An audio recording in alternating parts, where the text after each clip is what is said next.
उत्तर प्रदेश सरकार द्वारा 69,000 शिक्षकों की भर्ती की गई और उस भर्ती में हाई कोर्ट इलाहाबाद ने स्कैम बताया और बेसिक शिक्षा नियमावली का उल्लंघन और आरक्षण नियमावली का आरक्षण की जो नीति है उसका उल्लंघन बताते हुए जिस भर्ती को उत्तर प्रदेश सरकार ने किया उसको रद्द करते हुए हाई कोर्ट ने एक नया फैसला दिया जिसमें कहा गया कि 3 महीने के अंदर उत्तर प्रदेश सरकार नए सिरे से भर्ती करे, नए सिरे से मेरिट जारी करे और तब से लेकर आज तक उस मामले को लेकर जिन कैंडिडेट की नियुक्ति हुई और वह सुप्रीम कोर्ट चले गए और आज एक सुप्रीम कोर्ट ने बहुत ही भयंकर फैसला दिया। उस फैसले में कहा गया जो व्यवस्था वैसी रहे और जो हाई कोर्ट ने जो फैसला दिया उस पर रोक लगाई जाए। तो अब से पहले इसी सरकार में शिक्षा मित्र 1.5 लाख शिक्षा मित्र जिनकी भर्ती की थी, जिनको शिक्षा मित्र को ट्रेनिंग देकर और उन्हें नौकरी दी थी, उसको भी सुप्रीम कोर्ट ने कैंसिल कर दिया और सुप्रीम कोर्ट ने जो बीएड धारक थे वो प्राइमरी शिक्षक में ना लगकर जो बीएड और बीएड की जगह दोस्तों जो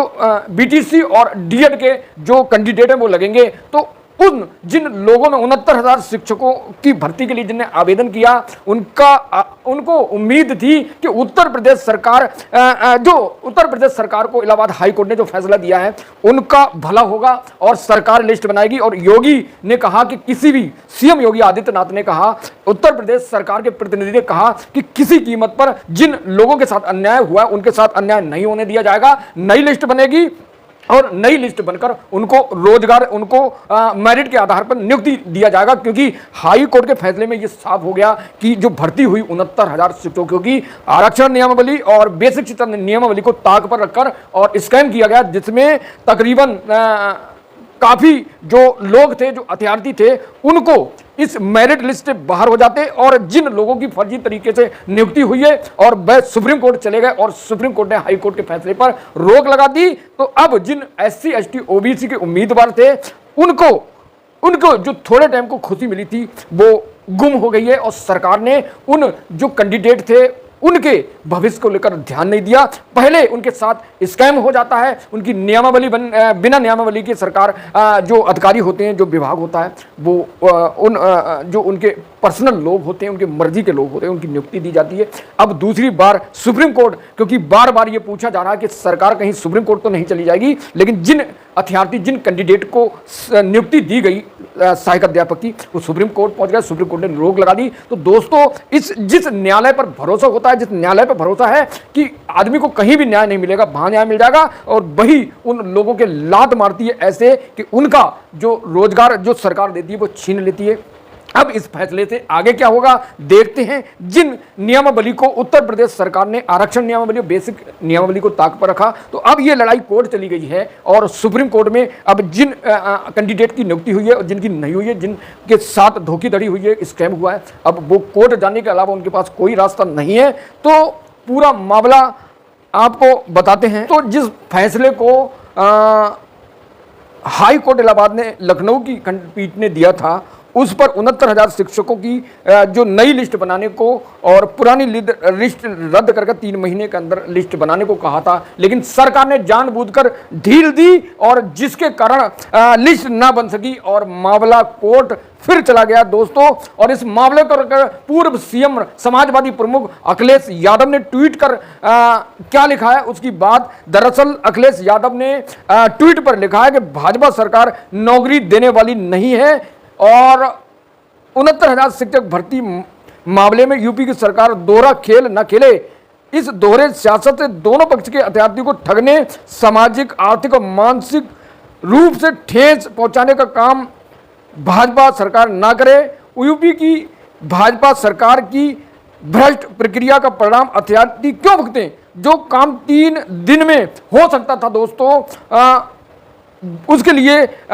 इलाहाबाद हाई कोर्ट ने 3 महीने का इंतजार करना और ढिलाई बरतना बताया। मतलब जिस कोर्ट ने 3 महीने का टाइम दिया और सरकार ने 3 दिन में कर सकती थी, अखिलेश यादव यही करते हैं, लेकिन सरकार ने ढिलाई बरती। और आगे अखिलेश यादव लिखते हैं, भाजपा सरकार किस तरह से नई सूची को जानबूझकर न्याय प्रक्रिया में उलझाना और सुप्रीम कोर्ट ले जाकर शिक्षक भर्ती को से लंबे समय के लिए टाल रही है। सुप्रीम कोर्ट ले जाकर लटकाने की भाजपा चालबाजी को अत्यार्थी समझ रहे हैं। यूपी भाजपा सरकार का ऐसा आचरण घोर निंदनीय है। भाजपा ना इनकी सही है ना उनकी। दोस्तों, अब जो दोनों तरफ के प्रत्याशी हैं, अब जिनका चयन हुआ है और जिनका चयन नहीं हुआ, वो दोनों परेशान हैं। दोस्तों, जो सुप्रीम कोर्ट ने जो आदेश दिया है, जो रोक लगाई है हाई कोर्ट के फैसले पर, उसमें लिखा है कि जो पक्षकार हैं, उत्तर प्रदेश सरकार और हाई कोर्ट में जो पक्षकार हैं, उनको नोटिस जारी करके जवाब मांगा गया। नोटिस में क्या कहा है दोस्तों कि जो पक्षकार हैं सरकार के और हाई कोर्ट के, वह अधिकतम 7 पन्नों में लिखित दलील का संकलन भेजें और 23 सितंबर को अगली सुनवाई होना है। हाई कोर्ट के एकल जज और खंडपीठ के फैसले के अध्ययन के लिए वक्त भी चाहिए। और इलाहाबाद एससी में हाई कोर्ट में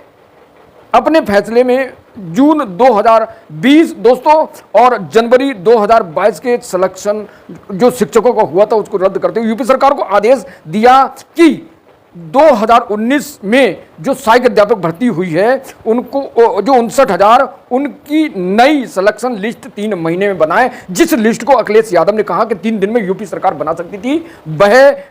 3 महीने का टाइम दिया और सरकार ने ढिलाई बरती और सरकार नौकरी नहीं देना चाहती, ऐसा अखिलेश यादव का आरोप है।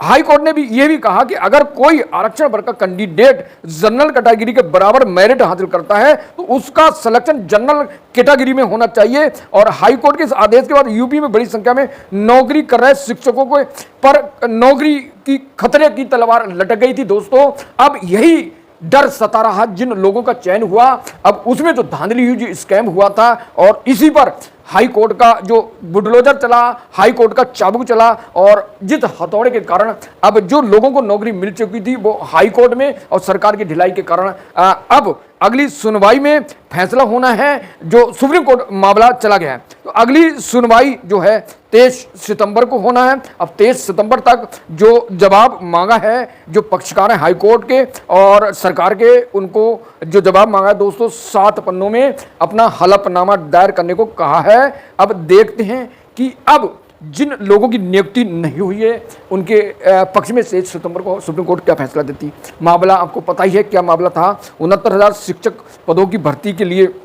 निकाली गई थी यूपी सरकार द्वारा और 6 जनवरी 2019 को हुई, जिसमें भर्ती के लिए अनारक्षर की कट, जिसकी कट ऑफ मेरिट अनारक्षर की 67.11 और फीसदी और ओबीसी के कट ऑफ मेरिट 73% और भर्ती के आधार पर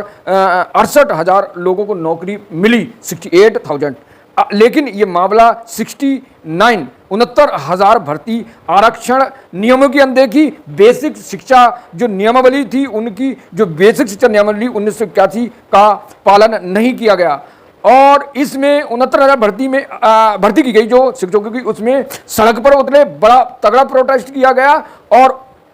आरक्षण वर्ग के अत्यार्थी अगर अनारक्षण के कट ऑफ मेरिट के बराबर नंबर लाते हैं तो इसमें ओबीसी और आरक्षण के बीच में बहुत बड़ा जिनको नौकरी मिली उनके सामने चैलेंज खड़ा हो जाता, उनकी नौकरी चली जाती। अब इसी डर के कारण जो अभ्यर्थी थे दोस्तों, जो कैंडिडेट थे जिनकी नौकरी लगी, जिन नौकरी कर रहे हैं, उनकी नौकरी पर तलवार लटक जाती और सरकार की ढिलाई के कारण जो अखिलेश ने आरोप लगाया, अखिलेश यादव ने, कि सरकार की ढिलाई के कारण मामला फिर सुप्रीम कोर्ट चला गया। अब सुप्रीम कोर्ट से देखते हैं क्या हायरिंग होती, क्या फैसला आता है। दोस्तों, ये अन्याय है जिन लोगों के साथ आरक्षण नियमावली को ताक पर रख दिया गया और बेसिक शिक्षा नियमावली को ताक में रख दिया गया और जिसके कारण अब उन लोगों की नौकरी मिलने वाली थी, सुप्रीम कोर्ट ने ऐसा रोक लगाई है, ऐसी उनके पेट पर लात मारी है। अब उनको अभी लंबा इंतजार करना पड़ा है, नौकरी मिलेगी या नहीं मिलेगी कुछ नहीं कहा जा सकता है। और जिन लोगों की स्कैम जो फर्जी तरीके से भर्ती हुई, जो नियमावली जो थी आरक्षण और बेसिक शिक्षा की, दोनों को ताक पर रख किया गया, उन दोनों से उनको अगर उनकी जो मेरिट रद्द होती, नौकरी जो नियुक्ति हुई वो रद्द होती, नैतिक होती, तो उनके पेट पर लात पड़ती। यानी सरकार अखिलेश यादव का कहना दोहरा मापदंड अपना रही है कि अब देखते हैं इस मामले में क्या सुप्रीम कोर्ट का फैसला आता है। सुप्रीम कोर्ट से जुड़ी अपडेट जो शिक्षक भर्ती है या फिर सुप्रीम कोर्ट का कोई जजमेंट आता है किसी मामले को लेकर, तो उसकी न्यूज़ सबसे पहले आपको TPN20 न्यूज़ पर मिलेगी और खबरों का सिलसिला जारी रहेगा। जुड़े रहिए हमारे साथ और हमारे चैनल को सब्सक्राइब कर लें और वीडियो को लाइक कर दें। धन्यवाद। Thank you so much watching this video.